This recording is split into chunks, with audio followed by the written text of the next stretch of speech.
जय श्री कृष्ण। आप सभी को माघ मास कृष्ण पक्ष षटतिला एकादशी की ढेरों शुभकामनाएं। प्रिय दर्शकों, आज हम बात करेंगे बहुत बड़ी एकादशी, बहुत अधिक पुण्य देने वाली एकादशी की। ये एकादशी साधारण नहीं है, ये एकादशी अनंत पुण्य देने वाली है। माघ मास की एकादशी होने के कारण इसका पुण्य वैसे ही अधिक है, और इस पर जो तिल की महिमा है, जो दान की महिमा है, जो अन्न दान की महिमा है, स्वयं नारायण कहते हैं कि वह अद्भुत है। और इसके बिना मनुष्य को मोक्ष तो मिल जाता है, परंतु स्वर्ग में भी जाएंगे या वैकुंठ में भी जाएंगे तो वहां अन्न नहीं मिलता खाने को। ये एकादशी बड़ी महत्वपूर्ण है। यही है जिसके कारण आपको स्वर्ग में या जब आप भगवान के धाम जाएंगे, भगवत धाम, तो वहां पर अन्न की प्राप्ति होगी, आपका जीवन सुख में व्यतीत होगा। तो इस एकादशी पर आपको क्या करना चाहिए, कैसे इस एकादशी का व्रत करना चाहिए? इसे षटतिला कहते हैं।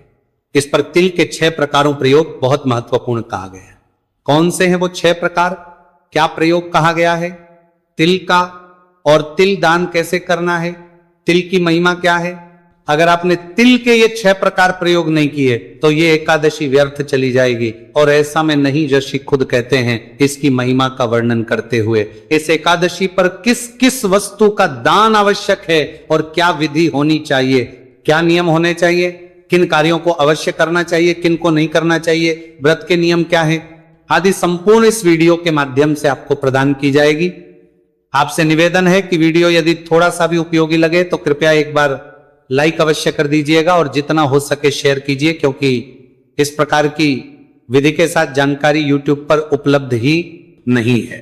और एकादशी का व्रत तो सर्वाधिक किया जाने वाला व्रत है, बहुत सारे लोग व्रत करते हैं तो उनको लाभ हो, इसके लिए आवश्यक है कि ये जानकारी सब तक पहुंचे। और ये दायित्व आप सभी दर्शकों का है जो देख रहे हैं, तो इसको अधिक से अधिक व्हाट्सएप कीजिए, शेयर कीजिए। आप देखें सनातन धर्म का संसार ज्योतिष संस्थान का प्रतिष्ठित YouTube चैनल सनातन धर्म का संसार धार्मिक। हम यहाँ पर सभी व्रत और त्योहारों की सही शास्त्रीय जानकारी प्रदान करते हैं। ज्योतिष शास्त्र और पंचांग के आधार पर आपको बताते हैं कौन सी तिथि कब है, व्रत आदि कब करना है, क्या विधि है, क्या नियम है और क्या गलती नहीं करनी है। यदि आप सभी व्रत और त्योहारों की सही शास्त्रीय जानकारी पाते रहना चाहते हैं तो कृपया चैनल को सब्सक्राइब कीजिए और बेल आइकन को प्रेस कीजिए। आइए प्रिय दर्शकों, जानकारी आरंभ करते हैं, बात करते हैं आने वाली एकादशी षटतिला एकादशी की। प्रिय भक्तों, माघ मास के कृष्ण पक्ष की जो एकादशी है उसको षटतिला एकादशी कहा जाता है। ये एकादशी सभी पापों का नाश करने वाली है, ये मनुष्य को मोक्ष देने वाली है, और उससे भी बढ़ के ये मनुष्य को जब आप वैकुंठ जाते हैं, स्वर्ग में जाते हैं, तो वहां भोजन देने वाली है, उत्तम सुविधाएं देने वाली है। और जो मनुष्य इस जीवन में इसका व्रत करता है वह इस जीवन में जीते जी ही सभी भोगों को भोग लेता है, उत्तम सुख प्राप्त करता है। प्रिय दर्शकों, ये एकादशी महत्वपूर्ण इसलिए भी है क्योंकि अगर हम जगत की बात करें तो आज के समय पर सबसे अधिक जो पाप कर्म हो रहा है वो है ईर्ष्या का। ईर्ष्या हर ओर फैली हुई है, हर किसी को किसी ना किसी से ईर्ष्या होती है, किसी को किसी की तरक्की से, किसी को किसी की सुंदरता से, किसी को किसी के रिश्ते से ईर्ष्या बहुत है। और ईर्ष्या जो है वो बड़ा पाप है। ईर्ष्या से जो पाप उत्पन्न होता है वह षटतिला एकादशी के व्रत पुण्य से नष्ट हो जाता है। छी, इसकी महिमा बताते हुए कहते हैं कि जो मनुष्य षटतिला एकादशी का व्रत करते हैं, पूजन करते हैं, वे ब्रह्म हत्या, पराये धन की चोरी, दूसरे की उन्नति को देखकर ईर्ष्या करने का पाप और अनेक प्रकार के व्यसनों में फंसे होने के बाद भी नरक को प्राप्त करते उनके सभी पापों का नाश हो जाता है। इसका कारण क्या है? इसका कारण है षटतिला एकादशी। जश्शी पुरुष कहते हैं कि हे जश्शी दालवे, ये एक गुप्त रहस्य है जिसके विषय में अधिक लोगों को जानकारी नहीं है। जब जश्शी से पूछा गया कि हे जश्शीवर, ये एकादशी कैसे करनी चाहिए, क्या इसके नियम है और किस प्रकार से इसके व्रत को पूर्ण करना चाहिए, तो शास्त्रों में वर्णन मिलता है कि एकादशी से पूर्व पहले दिन ही कुछ को धारण करना चाहिए, जिसमें कुछ त्याग प्रमुख कहे गए हैं। जैसे अन्न का त्याग है, एक वक्त का आहार लेना चाहिए, लहसुन प्याज आदि का त्याग कर देना चाहिए, तामसिक पदार्थों का त्याग एक दिन पूर्व ही कर देना चाहिए, शहद का प्रयोग वर्जित कहा गया है, और एक दिन पूर्व ही मनुष्य को कांसे के पात्र का प्रयोग बंद कर देना चाहिए। शुद्ध चित्त हो कि ब्रह्मचर्य धारण करना चाहिए, और एकादशी के दिन सुबह उठकर पवित्र स्नान करना चाहिए, और विधि विधान से भगवान नारायण का व्रत, पूजन, संकल्प, कथा श्रवण आदि करना चाहिए और रात्रि को जागरण करना चाहिए। ये तो सार रूप में मैंने आपको बताया जो पुराणों में लिखा है, क्योंकि यहां पर जो बड़ी जानकारी मैं आपको देने जा रहा हूं वो ये कि इस एकादशी पर तिल के 6 प्रयोग कहे गए हैं। इसका नाम क्या है? छठ तिला। छठ मतलब 6, छठ नहीं, छठ 6 तिल।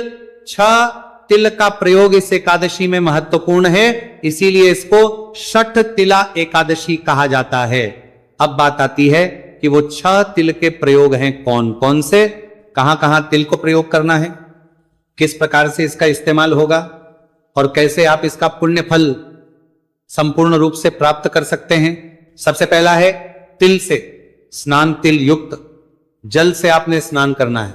स्नान जब आप सुबह नहाने के लिए पानी भरेंगे ना, तो बाल्टी को अच्छे से लीजिए, साफ कीजिए, उसमें पहले थोड़ा गंगा जल भरिए, फिर थोड़े से तिल डालिए उसमें और उसके बाद जल भर के उससे स्नान कीजिए।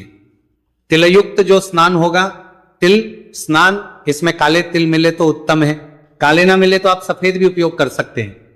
स्नान के समय जो साबुन आदि आप प्रयोग करते हैं वो ना कीजिएगा, उनके स्थान पर तिल का उबटन कहा गया है, शरीर पर लगाना चाहिए तिल का उबटन। मैं समय से पहले आपको जानकारी दे रहा हूं जिससे कि आप पहले ही इसकी तैयारी कर लें। तिल का उबटन आपको प्रयोग करना चाहिए। इस प्रकार आपने स्नान कर लिया। स्नान करने के बाद जो आप पूजन आदि करेंगे, एकादशी की पूजा करेंगे, उसकी विधि मैं आपको अलग से बताऊंगा। तिल का तीसरा प्रयोग यहां बता रहा हूं आपको। तिल का तीसरा प्रयोग कहा गया है तिल का हवन। तो आपने एक हवन करना है छोटा सा। सामग्री जो बनाते हैं ना, उसमें काले तिल डलते ही हैं। जब भी आप हवन करते हैं तो सामग्री में काले तिल डाले जाते हैं, तो उसका हवन करना चाहिए। आपको हवन कैसे करेंगे?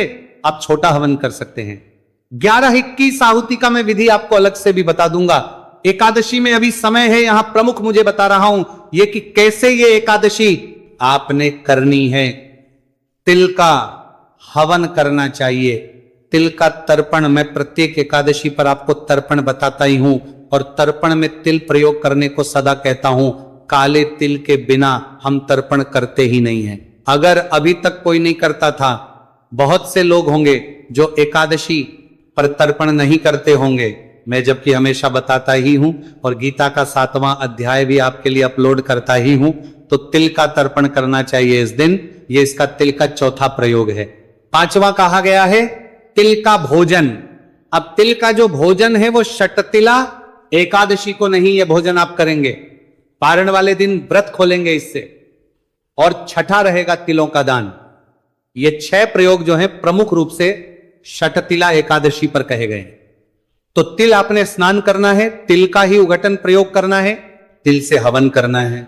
हवन कैसे करेंगे मैंने पहले बताया है, या फिर बता दूं कि सामग्री बनाइएगा। हवन की 5 मैं मंत्र बता रहा हूं, 5 मंत्रों के कम से कम 5-5 आहुति दीजिएगा। अधिक जो भी आप 11-21 दे पाए दे सकते हैं। मंत्र आप एक बार ध्यान से सुन लीजिए। ओम देवता नमः स्वाहा, ओम देवता नमः स्वाहा। पहला ये, इसकी 5 या 11 आहुति। फिर स्थान देवता ओम नमः स्वाहा, ओम नमः स्वाहा। वही 5, 11 या 21 जितनी भी आहुति आप दे पाए उसकी देनी है। फिर आपके जो भी इष्ट देवता हैं उनका ध्यान करना है, उनका चित्र मन में बोलते हुए, उनकी सूरत मन में बसाते हुए, उनका ध्यान करते हुए आहुति देंगे। ओम नमः स्वाहा ओम। इसके बाद आपको कुलदेवता के नाम की आहुति देनी है। जो आपकी कुलदेवी हैं या कुलदेवता हैं उनका ध्यान कीजिएगा और उनकी आहुति दीजिएगा। और अंत में भगवान लक्ष्मी नारायण की आहुति देंगे, उनका ध्यान कीजिए। लक्ष्मी नारायणा बिहो नमः स्वाहा ओम लक्ष्मी नारायणा नमः स्वाहा ओम लक्ष्मी नारायणा भियो नमः स्वाहा। इस प्रकार से ये 5 मंत्र हैं जिनकी आपको आहुति अवश्य देनी है। इसके अतिरिक्त आप चाहें तो महामृत्युंजय मंत्र से आहुति दे सकते हैं। पूरी 1 माला, 5 माला की आप अगर कर सके तो गायत्री मंत्र आहुति दे सकते हैं। जितनी भी आप 1 माला 5 माला साथ करना चाहे उतनी पर ये जो मैंने बताए 5 मंत्र इनका अवश्य करना चाहिए। ये वो हवन है जो आपके घर के सभी कलेशों को दूर करता है। इसमें आप जिन देवताओं को आहुति दे रहे हैं ना, वो सर्वप्रथम आते हैं। कोई भी हवन पूजन आप करेंगे तो पहले इनको पूजा ही जाएगा। इनके पहले, इनके अलावा हवन नहीं हो सकता, पहले इनको पूजेंगे। आप देखेंगे प्रमुख कौन होता है, सबसे पहले वो देवता जो आपके स्थान के देवता हैं, जहां आपका घर है ना, वो एक स्थान है, वहां का कोई होगा, वहां का कोई अधिपति होगा, उसको आहुति मिलनी चाहिए। जिस ग्राम में आप रहते हैं, चाहे शहरों में रहते हैं, लेकिन वो है तो क्षेत्र, उस क्षेत्र का एक अधिपति देवता होता है, तो वह ग्राम देवता कहा गया है। शास्त्रों में उस ग्राम देवता को आहुति दी जानी चाहिए। यही तो हैं जो सबके यहां सबसे निकट रहते हैं। आपके यही तो अगर प्रसन्न रहेंगे तो आपके घर में खुशहाली रहेगी। फिर आपके इष्ट देवता आते हैं, फिर आपकी कुलदेवी आती हैं, और फिर आते हैं जगतपति नारायण, जो इस संसार को चलाने वाले हैं, जिनके कारण ये संसार है और जो इसका विनाश भी करते हैं। तो उसके बाद अंत में लक्ष्मी नारायण जी का इस प्रकार से ये आहुतियां आपने अवश्य देनी चाहिए। और ये हवन वो हवन है जो आप जितना करें उतना कल्याणकारी है। प्रत्येक अमावस्या कीजिए, पूर्णिमा कीजिए, एकादशी कीजिए। षटतिला पर तो शास्त्रों ने ही कह दिया कि करना है आपको तेरी युक्त हवन, अन्यथा आप प्रत्येक एकादशी पर भी यदि हवन करते हैं तो बड़ा उत्तम है। यहाँ पे मैं अभी जो जानकारी दे रहा हूं, इसके बाद ही बहुत सारे वीडियोज आएंगे मेरे षटतिला एकादशी के विषय में, क्योंकि ये एकादशी बहुत बड़ी एकादशी है, इसकी महिमा बहुत है और इसके नियम बहुत सारे हैं। ऐसी ऐसी जानकारियां के बारे में जो आपने पहले सुनी नहीं होंगी, पिछले साल भी मैंने बहुत सारी जानकारियां दी थी इसके विषय में जो पुराणों में वर्णित है। इस वर्ष फिर से मैं और नई जानकारी लेके आ रहा हूं आपके लिए। तो इस प्रकार से ये तिल के 6 प्रयोग आपने अवश्य करने हैं। अब बात करते हैं इसकी पूजा विधि की। तो स्नान आदि से निवृत्त होके स्वच्छ वस्त्र धारण करने के बाद आपने जो आपका पूजा स्थल है ना, वहां पे बैठ जाना है। सामग्री आप देख लीजिए एक बार कि क्या क्या सामग्री इसमें पूजा के लिए चाहिए गई, आपको वो नोट कर लीजिए, उसको एकत्र कर लीजिए। सामग्री के रूप में आपके पास भगवान श्री हरि विष्णु का कोई चित्र या प्रतिमा उनकी होनी चाहिए। उनको स्थापित करने के लिए एक चौकी लीजिएगा, चौकी पर बिछाने के लिए पीला या लाल वस्त्र लीजिएगा।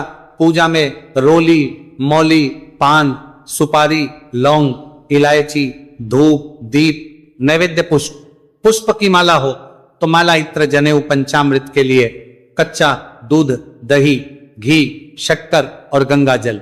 शहद का प्रयोग जो है वो एकादशी में नहीं होता है, इसका ध्यान रखिएगा। इस प्रकार से ये सामग्री है जो आपने एकत्र करनी है, इकट्ठी करनी है पूजा के लिए।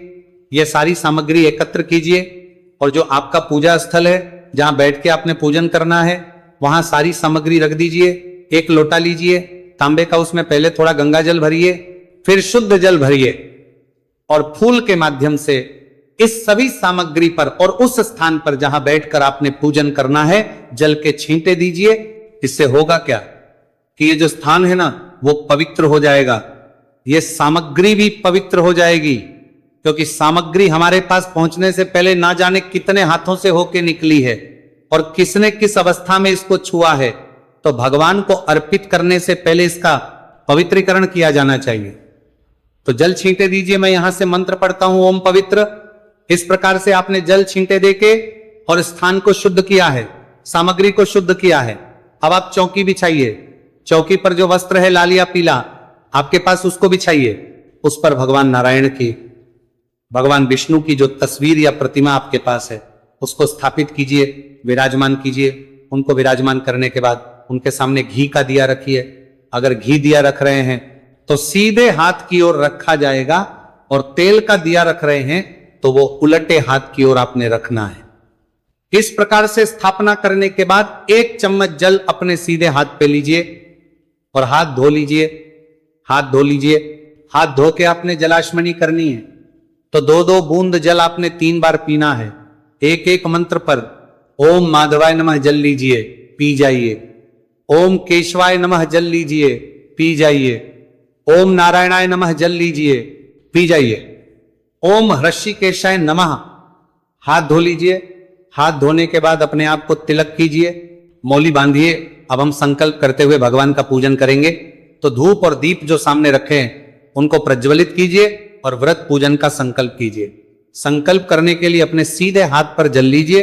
1 रुपए का सिक्का दक्षिणा के रूप में कम से कम रखिए, अधिक जो भी रखना चाहे वो रख सकते हैं। पुष्प हैं तो पुष्प रख लीजिए हाथ में। भगवान का करते हुए बोलिए श्री विष्णु ओम, श्री विष्णु ओम, श्री विष्णु।